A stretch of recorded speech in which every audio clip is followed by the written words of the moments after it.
Welcome everyone to the Audi A6, and this video specifically is going to be focusing on Audi's MMI system. I've done a totally separate review to this car, so be sure to click the I button just above to go watch that. And I'm largely focusing on this system that's debuting here in quite a few Audi models. This all-new generation of Audi A6 comes with a 10.1-inch touchscreen up here and an 8.6 below. Now, I do apologize for being a little bit under the weather, as you might be able to tell with my voice. If you want to watch this video and put some smooth jazz on in the background, I'm not going to stop you.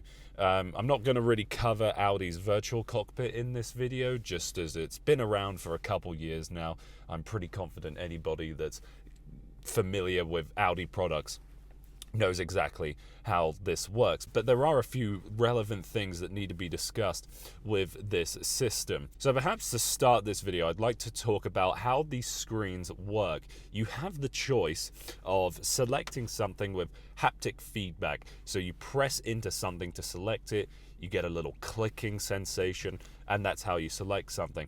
But if you ever wish to change that, let's say you don't like pressing into the screen, you want to tap it just like you would your smartphone. So what you have to do is you'll go to the main system menu, go to settings, and under display and brightness, go to the MMI system, and then change this around to get rid of all of this. So this is now eliminated haptic feedback, and I'm now selecting something as I would on my iPhone. I kind of like having this haptic feedback with this car because it gives you that sensation you've selected something and it's working. Getting rid of that haptic feedback, I think, will make it a lot easier for people to learn quickly. Okay, so let's maybe focus on the lower screen to start off with, because this is the climate control system. This is focusing on all of the elements where it comes to your temperature, your direction of fan speed, the fan speed itself, and then all of the seat controls. You have a few ways to change around climate control settings, so if you want to just tap down individually, you can hold down and it will scroll down. And you can probably hear that ticking going. But then another thing you can do is, if you want to quickly adjust temperature, go to the side and then push all the way up. The same applies here when it comes to fan speed. As this Audi does have a tri-zone climate control system as standard, as you can see here, the temperature for the left-hand side and right-hand side aren't equal. And if I ever want to do that, you just pinch the sides together. Let's show that again for you. Different on each side. Pinching in sort of the black space here. Very, very clever.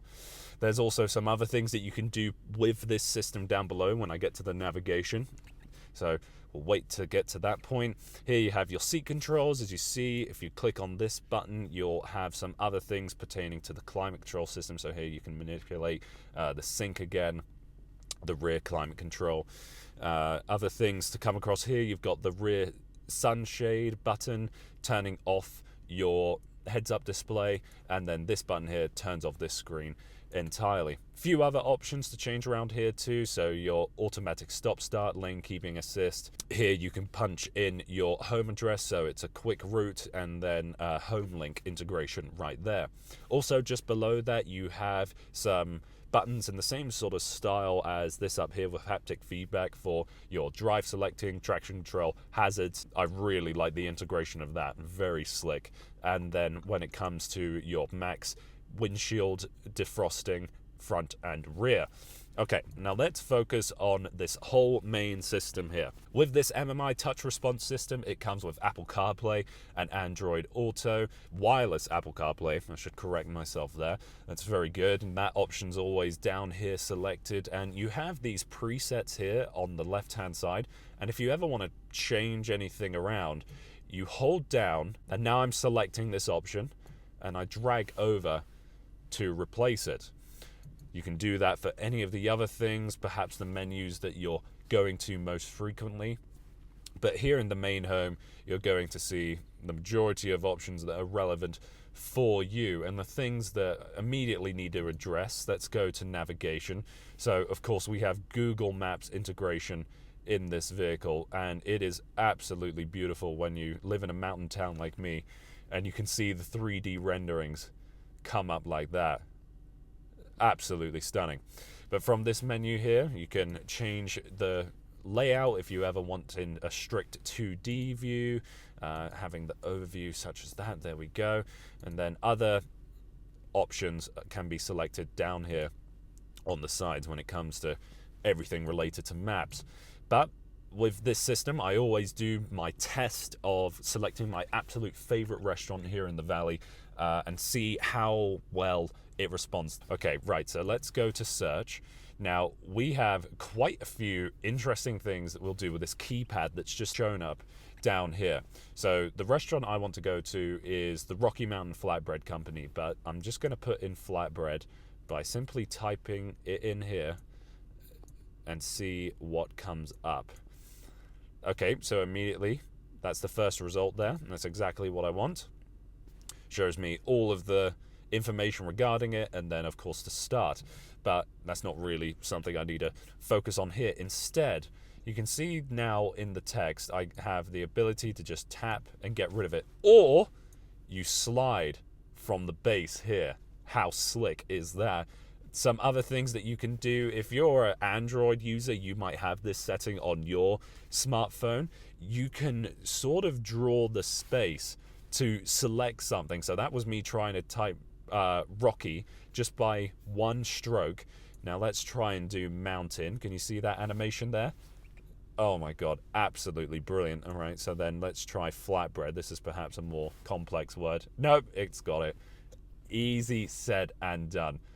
Absolutely marvelous. Love that system integration. I'm not really one to use navigation systems in cars. I always leave that up to Google Maps on my iPhone and leave it to Apple Carplay to take care of the rest. But this system and BMW's navigation system are one of the two cars that I use because the navigation system is as good as or better than my smartphone. Right, let's address some other things. So if you ever want to change around your interior color and brightness settings, go to vehicle. Oh, and here's something I'd like to know. If you ever do sort of a half press and you haven't engaged it entirely, you see there's an animation that comes up on the screen for each of the processes. You see how they move around there? If you're someone that's into motion graphics, or you just love going to the movies to see the latest and greatest in CGI, I think this is going to be the car for you. All right, so go to vehicle, go to light, and we're not going to really focus on the exterior lighting. Let's go to interior lighting. So Audi starts you off with a couple of preset colors and themes, as they'll probably want to call them. Here, you can change the brightness all the way along here too, if you wish. But if you want to make it your own environment, go to individual, select here, and then you have two options. You have surface and line. So those are different parts of the car that have different lighting. So go to color. There you go. Got 30 options available to you in terms of color. You can turn the Footwell Lighting on and off here and just go to your heart's content. I think purple really works in a cabin like this. It's subtle and it complements all the other dark colors in here quite well, but that's my own tastes. Other things to note when you go to seat options, this is how you change around your massage settings, and you have quite a few available to you. I'm maybe going to hit activation. Now my massage seat is running. Other things to select here that are worth mentioning. Here we have Audi's Drive Select, so you have 4 modes. Comfort and Dynamic do exactly as you'd expect. Auto is the program in between, where it's kind of predicting the mood that you're in and what you want your vehicle to do.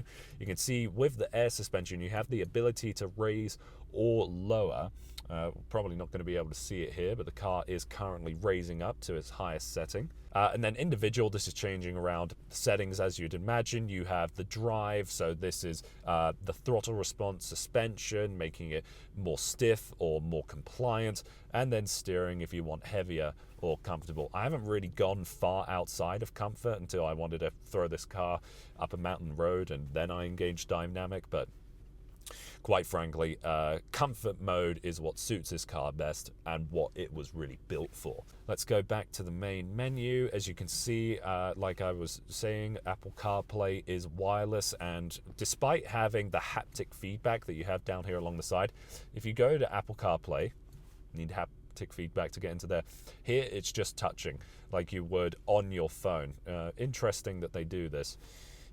Let's return finally back to home, and then perhaps a few other things to show off to you that are most pertinent here. If you have the Wi-Fi package installed, this is you get your messages, news and weather. Radio, I'm sure you'll know exactly how that works. Going into settings, perhaps some other useful things to show off to you. You can change around the sound settings, and here you have the ability to have multiple user profiles in this car, so different people can have their things set up exactly how they'd like it. I think that's pretty much it for this car. I thoroughly enjoy this system, and I really don't think it's too challenging to learn. Yes, if you want the car with or without haptic feedback, that's available to you. All of the responses are snappy.